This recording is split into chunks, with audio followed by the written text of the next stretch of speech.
Fitness to me is like the number one meta effect that it can have on anyone's life. You are looking in the mirror and you're feeling better about yourself. You're waking up without brain fog every single day. You are able to cross the chasm of like 2 p.m. and still have energy at the end of the day to get your stuff done. It is a almost like a foregone fact that you are increasing your capacity to earn more income by just being a better version of yourself. Well, welcome back to another episode of Hosting Bitcoin. Today we have Dan Go, and Dan and I actually met on a flight back from Chicago to Kelowna, BC with our mutual friend Dan Martell. And I was blessed to get to pick Dan's brain for several hours as a captive audience on health, wealth, mindset. And he's been gracious enough to spend some more time with us and share his wisdom with our audience. So if you don't already know Dan, he's a Canadian fitness expert and entrepreneur renowned for helping professionals, particularly entrepreneurs, achieve optimal health and performance in their lives. And after he left a corporate job, he became a personal trainer and spent 15 years coaching thousands of clients, aiding in the loss of over 100,000 pounds and operating one of Canada's highest rated gyms.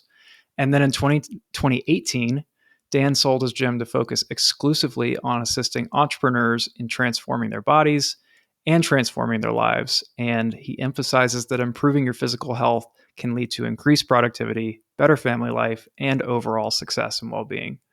You're also a very prominent online presence, Dan, with tons of great content on X, Instagram, and YouTube, where you've got a channel that features tons of high value content that's aimed at helping busy professionals integrate fitness into their lives. So, first, I want to say thank you for sharing your time with me and my audience, and welcome to the show, Dan. I appreciate it. Thanks for having me on. So, the first question is, did you work out before this podcast? I did a surf session right at 6 a.m. in the morning, and it was completely dark outside. But we're living in the spot where it's like slightly lit, so we can see what the waves are looking like a little bit. But yeah, we were out there. We are doing it. Are you regularly someone who, when you prioritize fitness, you find a way to do it in a way that's fun, that's not necessarily just going and pumping iron in the gym, but can be something that's more integrated into a fun life?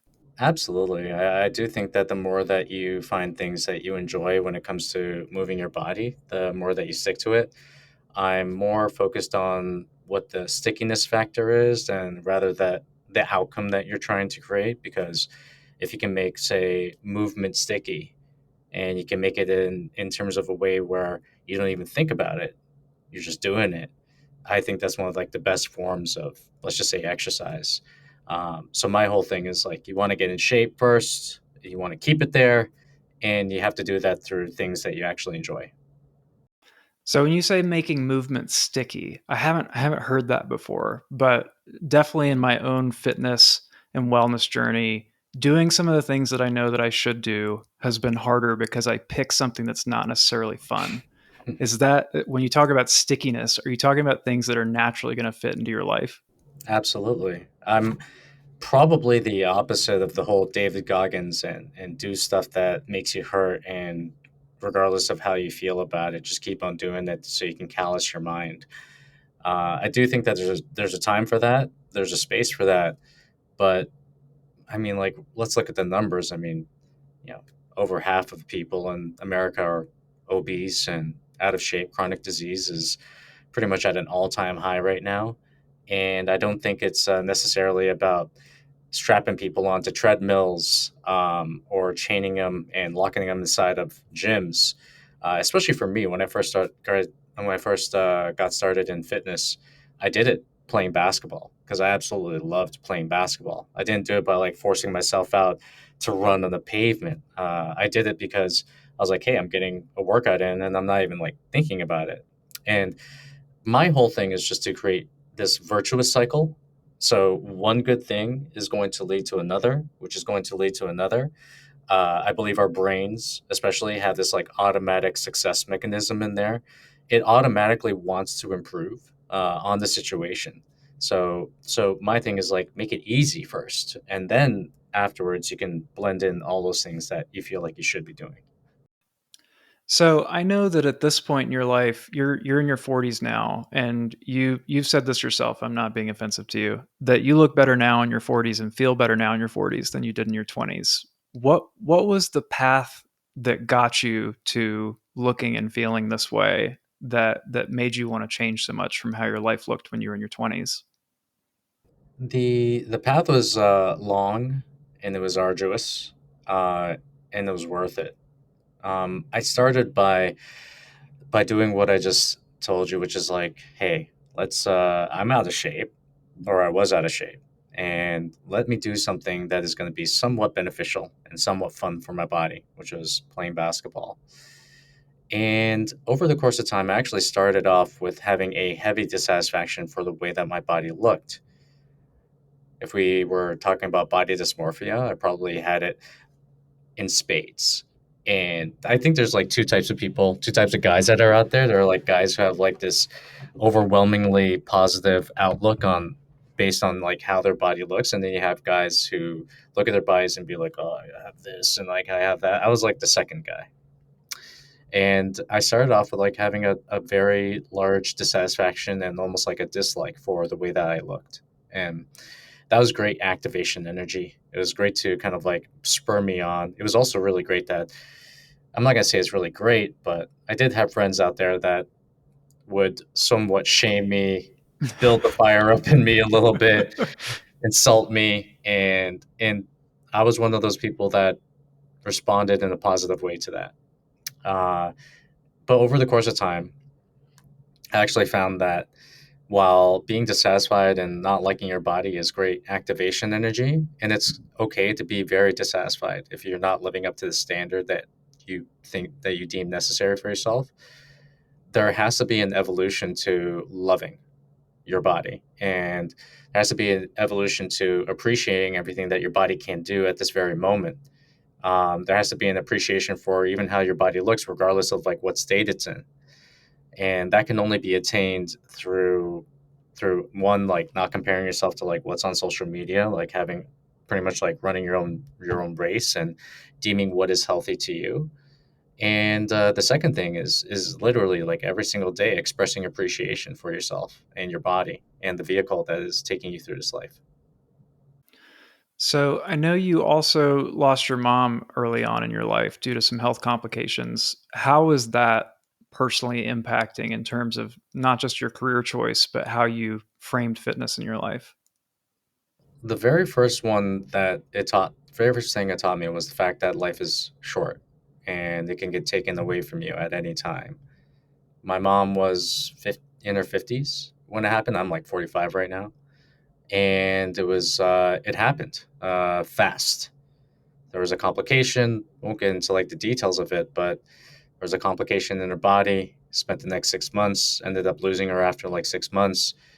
And at the time, I was probably 24 years old. And the idea that you, number one, I lost probably one of the most important people of my life, but also it was one of these things where it's like, yo, guess what? Like, life isn't promised. It can get taken away from you at any time. Now that I'm 45, I'm starting to see the degradation of the people around me. I'm starting to see people I know and love dying, and suddenly, without even like any word of caution. And and then this kind of like has there's something about like this finality of life that just pushes me a little bit. I have so much to do, I have so much influence to make, but I need to do it in a way where I'm feeling super healthy, and I need to keep myself healthy in the way that actually works for me.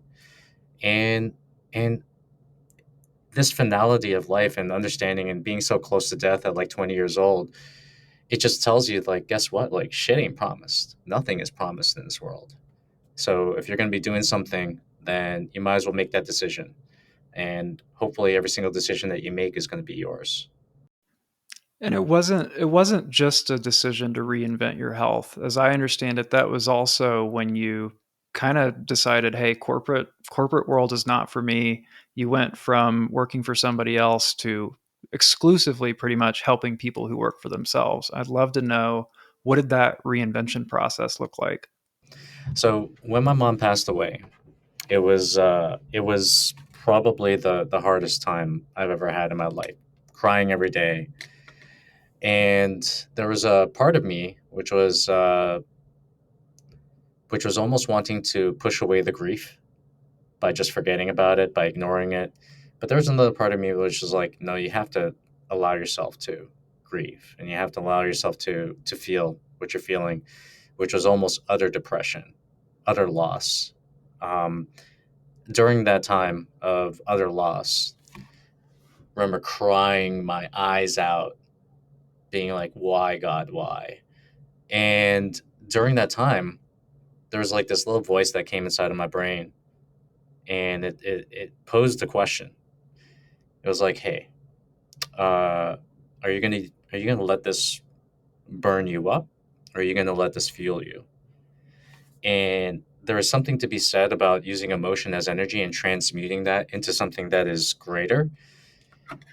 And along with the lesson that that I imparted, which is a sense of like, hey, guess what? Like life is short, and also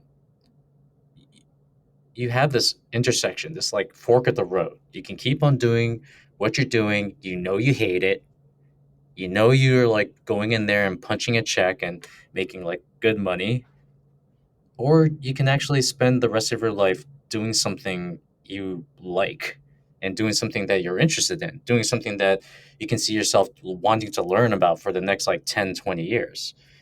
And for me that was a hard decision, like anything, but I chose myself, and I chose fitness at that time. And what most people don't understand is that like fitness like 20 years ago is not what it is today. It wasn't a career.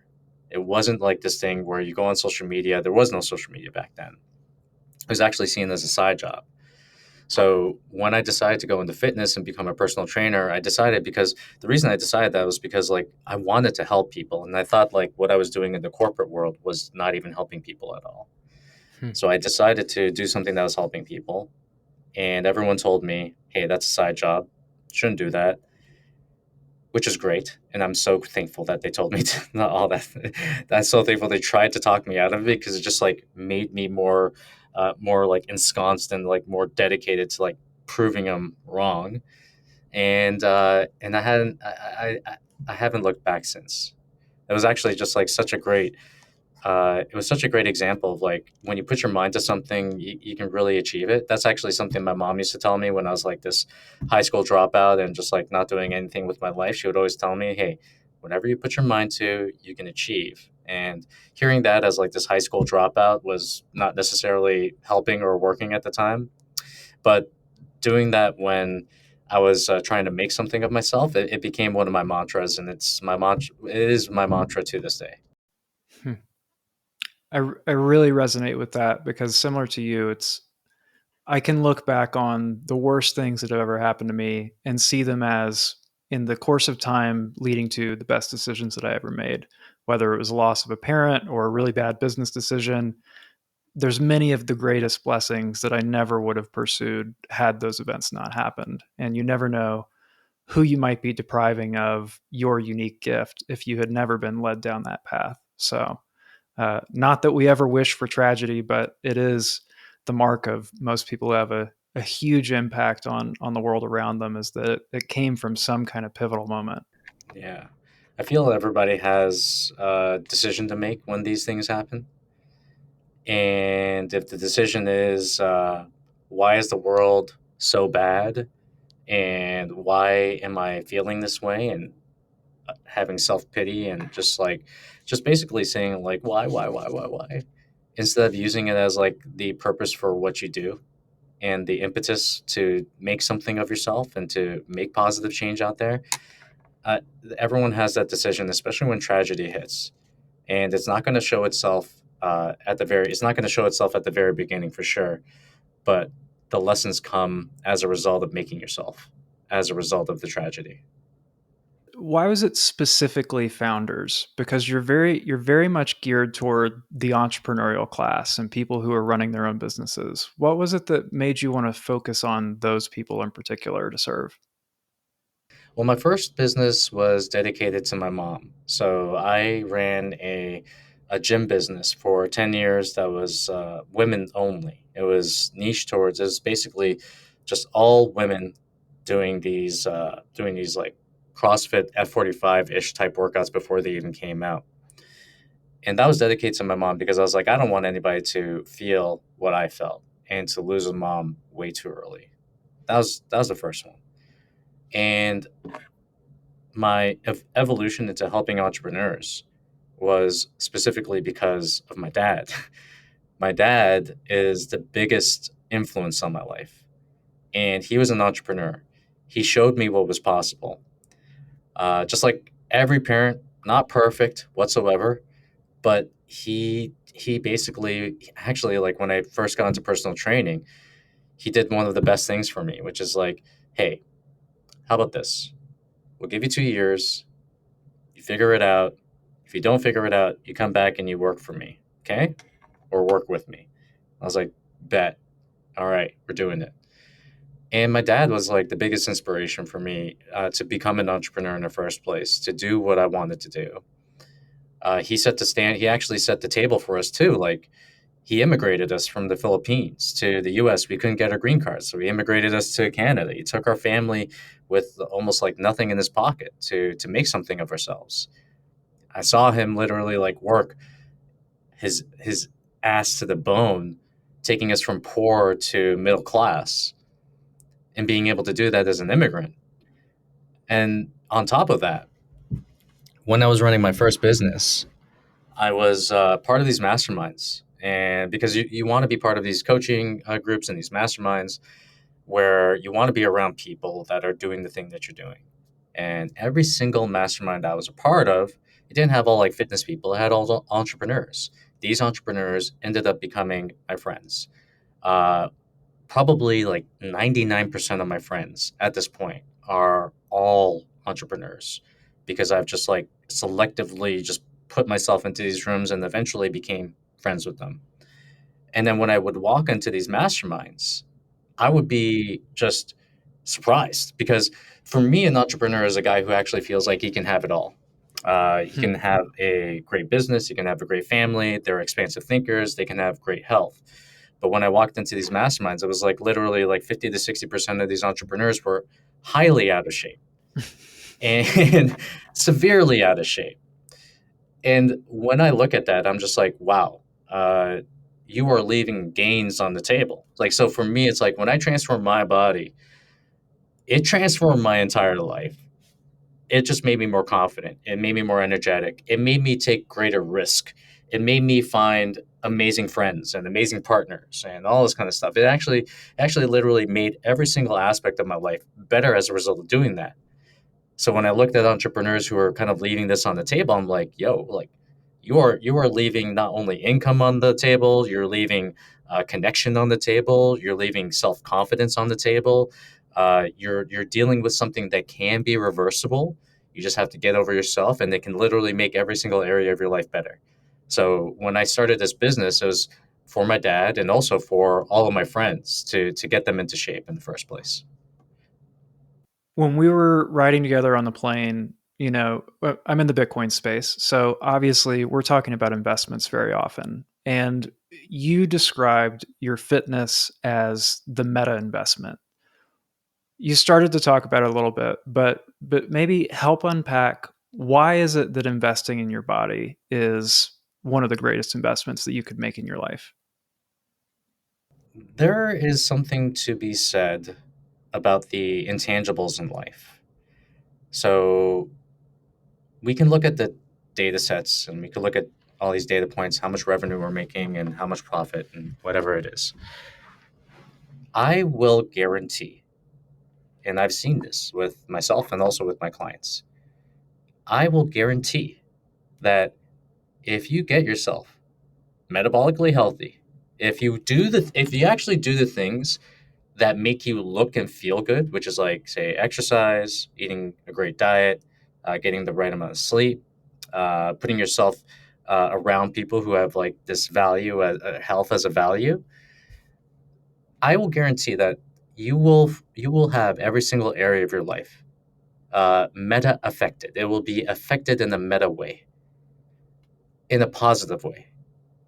Fitness to me is like the number one meta effect that it can have on anyone's life. Not making more money, not any of that stuff. It's literally like fitness and being healthy. And when you're healthy and when you do these things that make you healthier. So let's just say like you're exercising, you're gaining strength inside of the gym. You are looking in the mirror and you're feeling better about yourself. You're waking up without brain fog every single day. You are able to cross the chasm of like 2 p.m. and still have energy at the end of the day to get your stuff done. And by the end of the day, you can actually go back and play with your kids because you have high energy levels. When you're looking at your wife and your wife is looking at you, she sees the man that she first, met all those years ago. There is so many meta things that happen as a result of getting yourself in shape. And I'm not saying that you have to be like the Men's Health cover model and that you have to be the guys on social media looking like they're huge and whatever jacked. I really just say it's like you just have to get to a body that's like avoiding a preventable disease. So if you do that, then all these things will happen to you and happen for you. So when I say like it has this meta effect, I really do mean it. When I got my body in shape, when I decided to take my body seriously and take my health seriously, I got myself out of debt. I ended up attracting new partners into my life. I actually ended up attracting better friends into my life. I had a concept of also like self worth because if you're putting all this effort into yourself, you actually have the standard that you're holding for yourself. And that in and of itself increases your confidence that you present out there into the world. I have this like idea that we all have this chi or this aura, and people can feel it when you walk into a room and that is what fitness is, and that is what being in good health is to me. It's increasing that chi, it's increasing the aura of which you present out there into the world. And the more that you present this like, or the more that you enhance this aura, the more that you just attract really good things into your life. This also goes into this idea where it's like i do I do feel like we're all these like vibrational beings, right? Like life is like energy and vibration, and you are going to be more in like vibrational alignment and vibrational frequency with the things that you actually desire because your brain is working better. You actually are starting to invite more positive thoughts. So I look at like getting healthy as almost like this spiritual process that is disguised as a physical process. Hmm. And when people take this part seriously, I shit you not, like I guarantee it, every single area of your life is just going to get better. So I believe you. I think that connects for people intellectually if they've experienced it. You've had the gift now of doing this for thousands of people. Do you have a favorite client story? And you can obviously anonymize their name, but someone who's gone through this process and what that looked like, not just in terms of their body, but what happened in their life when they started to prioritize their health. Yeah, I've done this for a lot of successful people, and one guy comes to mind. He's a New York Times bestseller. I won't mention what his name is, but before working together, he was already successful. He was already like crushing one area of his life, and quite frankly, for a lot of the people that we work with, it's like they're already crushing, business. They're already crushing things with their family, and this is kind of like the only thing that's like missing, right? So when we started working with him, started kind of like he started to adopt the principles, started to adopt the lifestyle, and long story short, his life just got increasingly better as a result of this. Better opportunities. He started this like he actually started a YouTube channel, which has just like absolutely blown up. He's made the transition into the next thing that he's doing in a very big way, in a huge way. And he said to me, "It's like I can't believe like I remember I was having a conversation with you. He was like, I can't believe like I was running on like the energy of like Red Bulls and alcohol, and just dragging myself. If I was running on this energy, I probably would have accomplished way more than I had." And and just in general, he just has like a natural attunement with life around him. Um, he has a concept of himself and a lifestyle and an identity that serves him, and now he's like being known as the fit guy around everyone and even around his friends. So yeah, there's tons of like, actually, one of the things that always like surprise, it doesn't surprise me, but it surprises them. I'll always like ask them after about like 2 or 3 months. I'll be like, hey, so what kind of other things have happened in your life that you would consider to be wins? Like about like 80% of entrepreneurs would be like, oh yeah, we just had like a record revenue month, we just had a record income month, and whatever. I'm just like, they don't necessarily see the connection between those two things. They don't. But I see it so many times that it is a almost like a foregone fact that you are increasing your capacity to earn more income and to earn more revenue by just being a better version of yourself. And you know, we're entrepreneurs. We like to kind of like judge things based off of data, but literally, it's like this is the one intangible that just like makes your income capacity, or your capacity for income earning, just way more efficient because you are the best version of yourself. What do you think is different about what you do with people? Because I mean, almost any of us have at this point gotten jaded with how many different fitness influencers there are in the world and programs and things that people have tried and then just gotten completely jaded on. What are some of the things that make working with you in particular different for people that end up choosing to work with you? So the principles are the same when it comes to getting someone lean or getting someone to build muscle. The principles are there.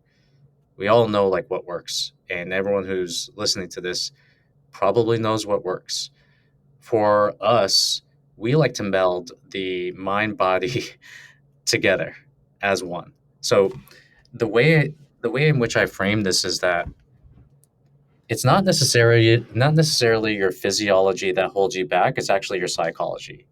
The physiology part is a byproduct of the things that you believe, the thoughts you know to be true, and also the root causes of why you do what you do. So one of the things and one of our greatest advantages is actually for a lot of entrepreneurs, we try to do our best to manage the psychological side while also making the systems inside of their life almost to a point where getting healthy is automated, where they don't really have to think about it. We actually do treat their bodies much like they do their businesses. They never make these like two connections together. They never make these two things. They never connect these two things together. So even such things like being objective about results. So when people step on a scale and they see a number they don't like, what do they usually do? They're like, "Oh crap! Like, I feel so bad. I'm just gonna go and eat a pint because I'm not just like screw it all. This is not working for me." Right?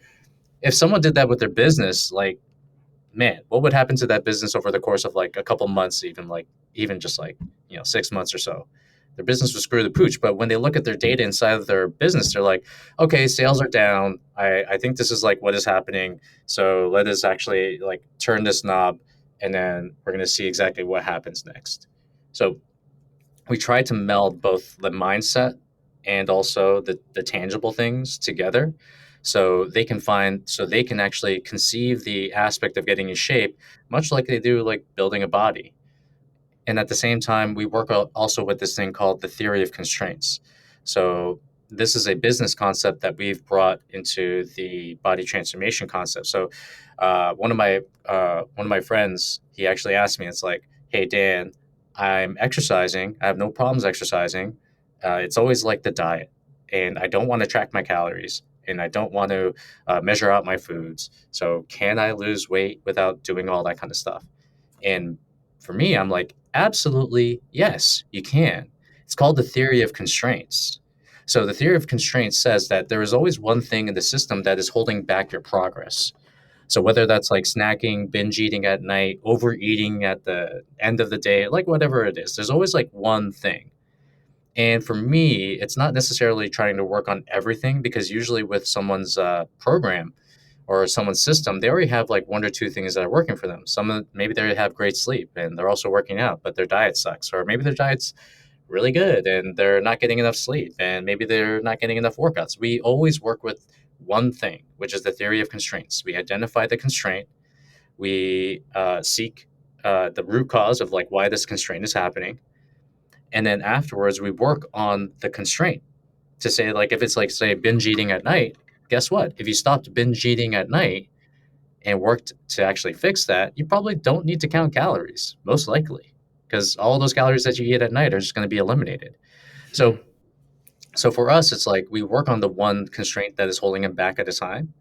And also the thing I'll put on top of all this is that we work with long time horizons. So like, well, a lot of like people trying to get in shape, it's they're always trying to do it in like six weeks or 12 weeks or like whatever it is. It's kind of like trying to build a business in like 6 or 12 weeks. I think you can ignite and launch a business in that time frame in like 12 weeks or so, but for you to build a very successful business that stands the test of time, you need to give yourself a long time horizon. Hmm. So for us, we have this thing where it's like, hey, so we'll talk about weight loss, but hey, it's going to take you probably like 4 to 6 months to like get yourself metabolically healthy, to lose the weight, to get yourself to a point where all the visceral fat is gone. It's going to take you anywhere between another 6 months to like a year to have this new set point for where your body looks and where our body stays and what it weighs. And you have to take that time. It's not enough to just like make money. You have to keep money. It's not enough to just like lose weight. You have to keep the weight off. And that's what not a lot of people understand. So our whole thing is making sure that we're taking care of the psychological side, we're having systems, but also making sure that you get the result and you get to keep it, instead of having to go through what most people do is like get the result, gain it back, get the result, gain it back. It's just we want to just like crush that cycle and get rid of it entirely. Hmm. I totally agree with that approach. And I love how you connect it, since you do work with business owners, to the idea of running a business. And Yeah. it's similar in our business as well, where, people will ask us for kind of spot advice, sort of like tactical advice. And I'll often tell them, the only investment that's going to pay off more than you either getting into Bitcoin or, making this one right call is investing in the right mindset, and that is going to carry you so much further than someone giving you the to-do list of a lifetime. Yeah, there's this concept of perception, and I'll use Bitcoin as an example. I'm an avid, and I would not call myself an investor of Bitcoin. So here's my perception, where I don't look at Bitcoin as an investment anymore. I don't. I look at Bitcoin as a savings vehicle, as a vehicle for savings, to lock in my dollar value where it's at, if not grow it. It is my savings vehicle. So when people want to get in shape, their perception of getting in shape is like, I step on a scale, I weigh what I want, that's it, it's done. No, no, no, no, no. That is probably going to lead to you probably eating yourself back in 1 year, back to where you were before, most likely. The perception is get in shape once and learn how to keep it off and learn how to keep yourself at the new body and the new weight. That is like the true concept of, let's just say, weight loss. So we want to change people's perceptions on how they see these things. And your perception is always going to be the strongest thing that is in your power, that you have power over. And for me, it's like when I made that distinction, I remember I was talking to a friend, and he was like, I put 400,000 into Bitcoin and Ethereum. And this was like back in like, I think it was like 2020 or something like that. And 2020, I think it was 2020, I forgot which year it was, but it was a huge crash. There was a huge crash. He lost like 80% of his investment. He had, and then basically he had someone tell him, you should just like cut your losses and sell. Ouch, right? Ouch. And then when I talked to him, his perception of Bitcoin was it's an investment vehicle. And I told him, I was like, no, no, no, no, no, no, no, no. You're looking at this all wrong. You're not putting in $1 and hoping Bitcoin makes it into two or three or four or whatever. You're actually putting in your money in order to lock in its value and to fight inflation and to possibly grow it a little bit more. It is a savings vehicle. It is not this investment vehicle. And then I think he still needs like some time when people get burned, they like they have like that natural whatever. But again, it's all perception. So the more that we can kind of like change the perception of like what is happening, as opposed to like what you think is like happening, Mhm. the more that we can make it empowering to you, the better it's going to be.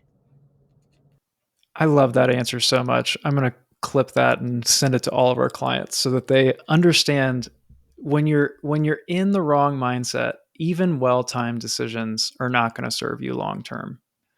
Getting in the right mindset makes everything so much clearer for how you should think and how you should act over the course of time.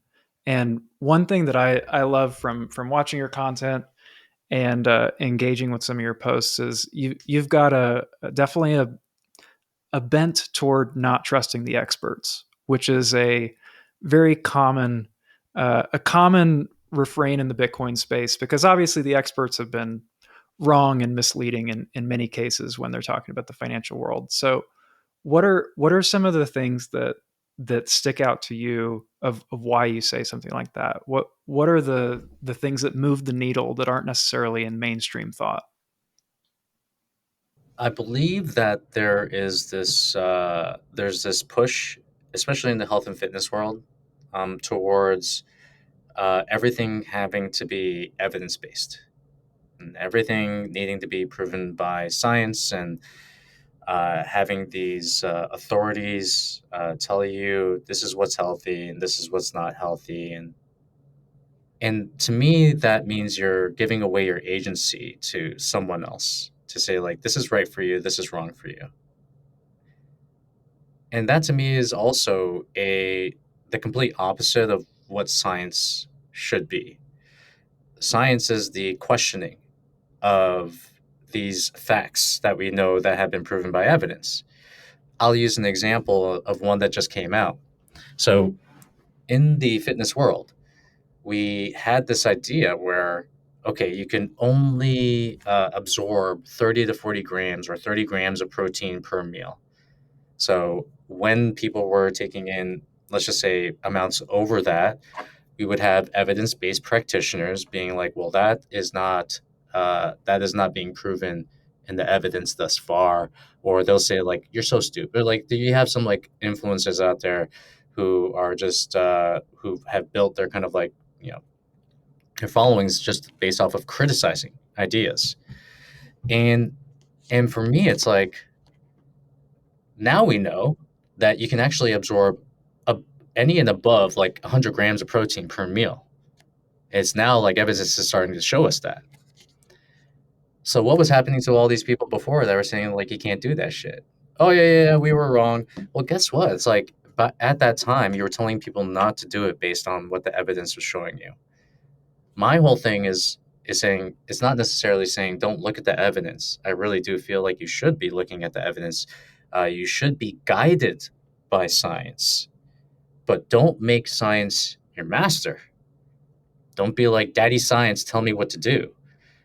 There should be this intersection between what is science saying and what is guiding you to, and also your own personal life experience and your experiences with the foods that you eat and the exercises that you do. And I'll use another thing as an example. I really do believe that culturally we are adept at kind of eating certain foods over others. So let's just say like seed oils, for example. There's a huge thing on seed oils right now. Is it bad? Is it not bad? Does it cause inflammation? All this kind of stuff. And for me as an Asian, I've been Asian for all my life. I think.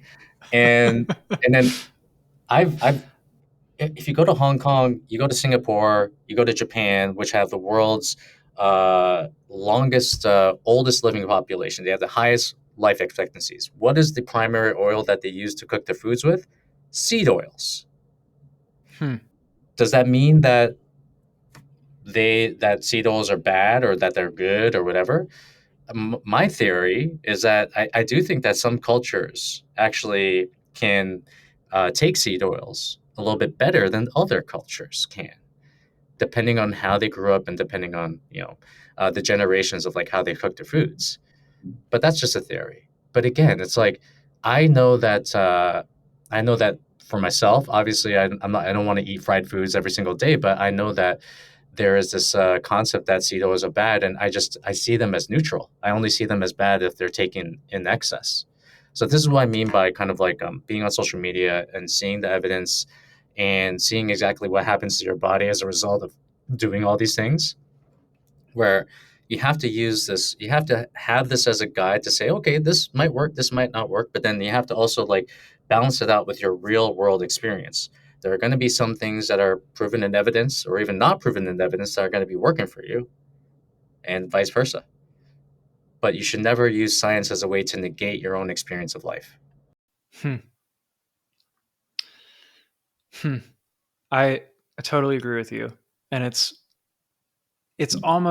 really foolish to write off your own direct experience just because you read something somewhere. And you already mentioned it. There's plenty of things that have been accepted as broad-based science fact for tens, if not hundreds of years that later get disproven by, one study that changes the whole course of how we see. And there's plenty of evidence that you have in your own life that can guide you to making great decisions for you. And similar to your theory around culture, um, I don't think there's a one size fits all recommendation for most people with most things. I think almost everything is contextual as well.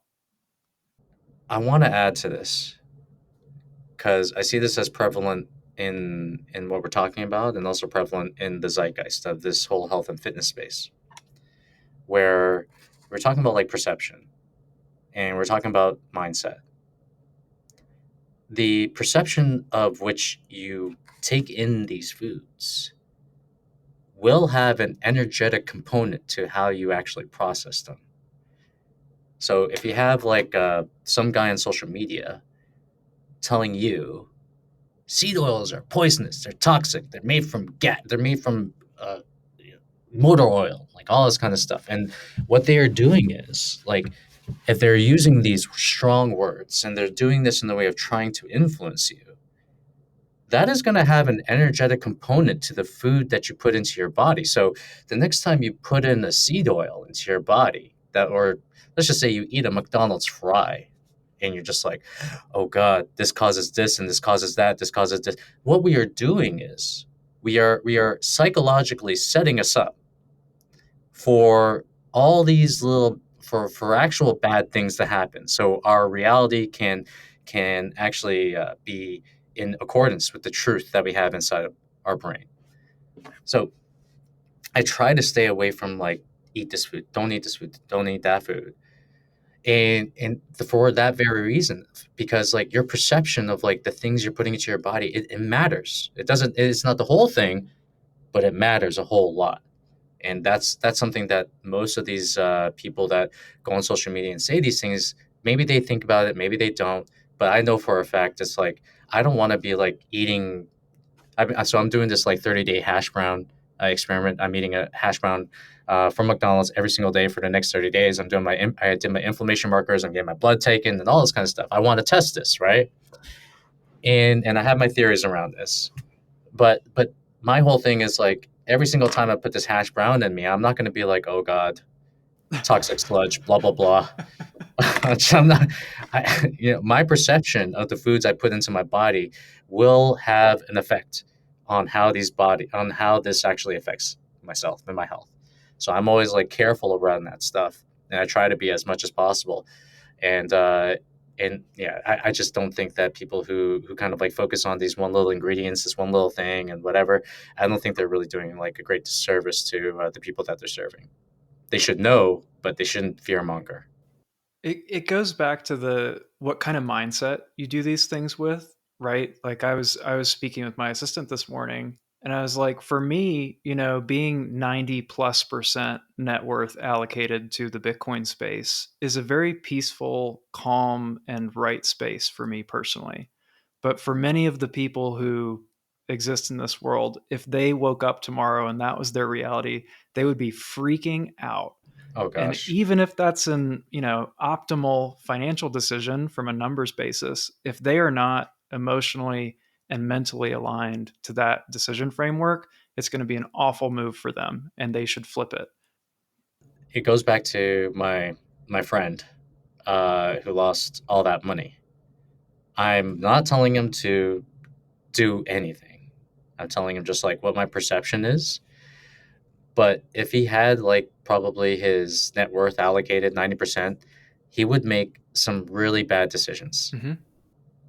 based on what his mindset is around whatever he's invested in, if it's Bitcoin or whatever it is. And it comes back to kind of like what is our perception of the situation, and what do we, it's like we can't we don't necessarily want to delude ourselves and be sometimes we actually want to delude ourselves, like when it comes to believing in ourselves and like all the kind of stuff we actually want to be delusional, because the normal person just isn't, but we do want to have a control over like how we think about these things, and that is going to dictate what our actions behaviors are around that particular thing. So yeah, if I have fear of putting 90% of my net worth into like say Bitcoin, I probably should not do that because I will make some bad decisions. One thing that I noticed was after I was exposed to you for several hours and we got to talking, I had several weeks of being extremely consistent with my fitness, being very proud of myself, having good habits, and then I started to fall off. And I know that you were really good with consistent exercise, reading, sleep. How do you help people stay in the mindset as well as the habit set of doing these amazing things when, say, they haven't recently had a full plane ride sitting across from Dango? Yeah, it's like motivation is very fickle, right? It's extremely fickle. And when I think about what you just said, is like, oh, it's like I really got into it. I was like very excited about it and all this. It got me to thinking. Well, it's great it's great to be ignited. It's awesome to be ignited. Yet the thing that it reminds me of is like consistency. It looks so different on a day to day basis. It does. Uh, it also is like, what standard are we holding ourselves to? And if you don't live up to that standard, even if it's an impossible standard, are we doing ourselves a service? So there's this thing. It's like if a person says like I need to work out every single day. If I don't work out, then I fucked it. I screwed the pooch. And then if they miss a day, they're like, okay, cool. Oh man, I feel like such a failure. Okay, I'll get it next time. And then they miss it again.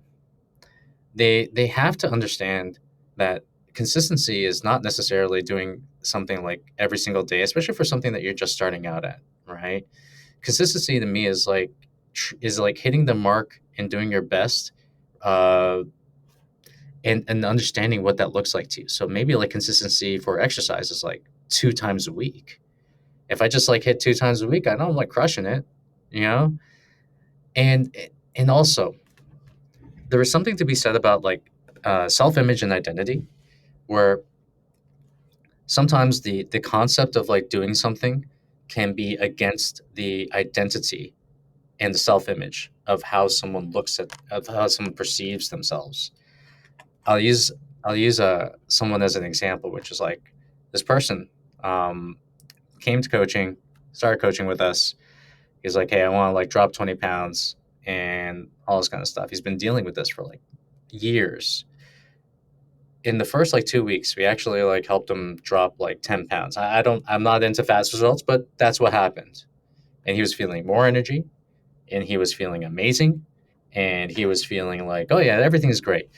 But you know what, guys, I just want to cancel this because I just don't feel like I'm getting enough of it, or whatever it is, like whatever excuse that he had to use. And for me, that was like a self-image skill issue. Hmm.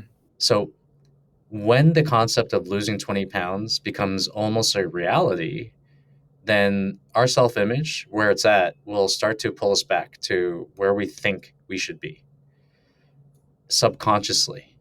So there's like our conscious, we have our subconscious, then we have self image. And all these things have to be aligned for the thing that we want to achieve. So instead of like, let's just say, like being like, I need to exercise 2 times a week or 3 times a week or whatever it is, I like to actually like flip that around a little bit and say things like, at least for myself, it's like I know for a fact if I don't do something every day, I know I'm gonna feel worse. I've done this so many times that this has become a reality for me. So it's almost like brushing my teeth at this point. I'm like, I got to do something or else I'm going to feel dirty. Like, imagine, I don't know if you know remember the last time you didn't brush your teeth? It's like you wake up the next morning, you're like, I feel disgusting. And then you go and brush your teeth and you're like, all right, I feel great again. So it's the concept of like, well, how exactly am I thinking about this whole exercise thing? And do I really just like want to do it to attain this outcome? Or do I really want to do it because it makes me feel a certain way? Uh, do I consider myself as someone who is active? Do I want to become someone who is active?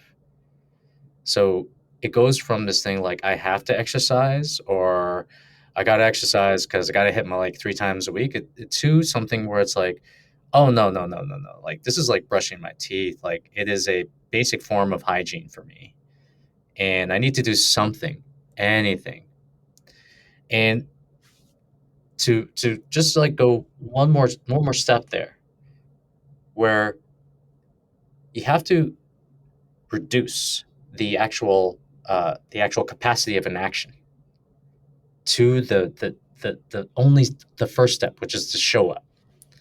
So for me, when I go into a gym, I'm not like I'm gonna get the best the best workout of my life. My thing, especially on days where I'm like I really don't feel like I want to do this. My whole thing is like I'm gonna go in there. I'm going to do one exercise. I'm going to do like a couple of reps. If I don't feel like I want to do it, I did the most important part, which is step inside the gym. And if I want to leave, I'm just going to leave. And I think that the thing that most people have to do, we're just talking about from an exercise standpoint, but just in general, from like nutrition, sleep, whatever, the first step is just showing up. And that's the habit that everyone has to actually focus on before this concept of like, hey, workout is a basic part of my hygiene.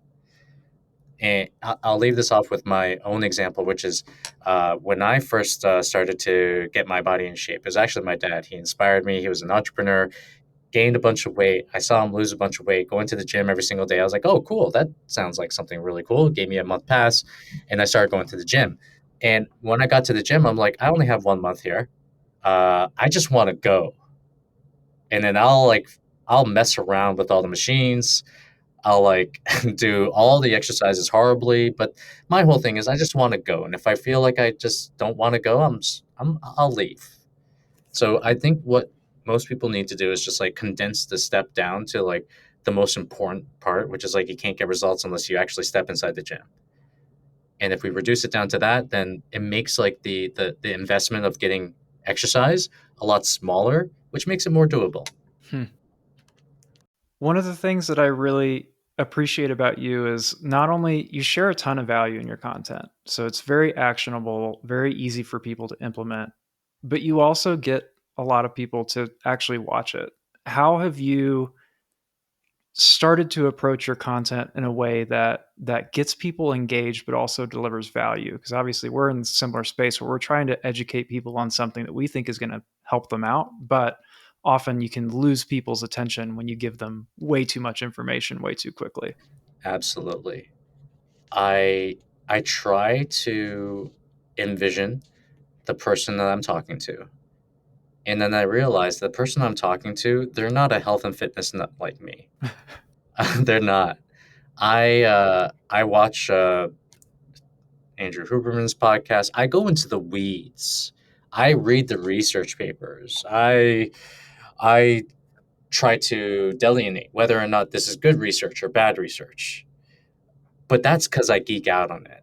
And then I realized the people I'm talking to, they're not like spending like their whole days like learning about this stuff. It is a part of their life, a small part. So I try to envision who I'm talking to, but I also try to use language that they would understand. So we were having this conversation on the plane. I remember this. So if you go into like if we're talking about Bitcoin and we're talking about hash rates and we're talking about mining and we're talking about like all like the details, when you hear about it, you're like, yeah, dude, tell me more, yeah, like please, Give me the like, data. yeah, like fire hose it down, and I'm gonna note it all out, right? But if I'm talking to, let's just say you're talking to my friend. I remember, my friend, he was like, I want to learn about this Bitcoin stuff or about this crypto stuff. He went to, who's a mutual friend of ours, this guy, Dimitri, who's the father of Vitalik, Ethereum guy, right? And then Dimitri gives him the business on this, which is like all the way down to like just buy the damn thing, okay? Like just but he conceptualized it in a way where it's like too much information. You're not bringing this down to even like a fifth grade, third grade reading level. And when I'm hearing all these terms, I'm like, what does that term mean? And you don't even want to ask because you're going so fast with it. He's going so fast with it. So I try to like say things in a way that takes my geekiness of like this fitness stuff and condense it down to how I would explain it to someone who's not a fitness geek like our clients. Some of them are, but really they're just like still skimming the surface. I try to speak in a way where I'm speaking to them personally and trying to condense the message down to like what they would actually understand. I think we talked about this where it's like I use like this thing called Hemingway app, which like condenses like I'll put the thing down there. It's like, hey, this is postgraduate level. Like the thing you're talking about is like postgraduate level. And Hemingway, it does this amazing thing where it's like it'll tell you like the reading level of like the thing that you actually just typed out. So I try to keep like my reading level down to like a third to fifth grade level or sixth grade level. Just so I'm using terms that people can understand. And then in general, it's I wish I could tell you like how I get people to read my stuff. I really just like uh I have an idea of it, but it's like for me it's like content first and writing things in the way that people understand. And then afterwards it's going to be okay, well, every single piece of content that you're putting out is a test to see how it resonates with a mass amount of people. And it's both for me it's like both a combination of like being able to convey the message in a way that would be able to reach as many people as possible, but also saving some stuff for myself. So if I geek out about something and I really want to like talk about it, some posts are just like for me. And I was just like, I'm really excited about this thing and I'm just going to talk about it. So it's like an 80-20. It's like talk Like, about, yeah, it's like an I don't 80-20. even care if anybody reads this. This is Yeah. just because I have to get it out into the world. Exactly, exactly. Uh, yeah, for me, it's like I'm geeking out about the circadian rhythms right now, sun exposure, light exposure, how that affects like our fat loss, how that affects insulin, and all this kind of stuff.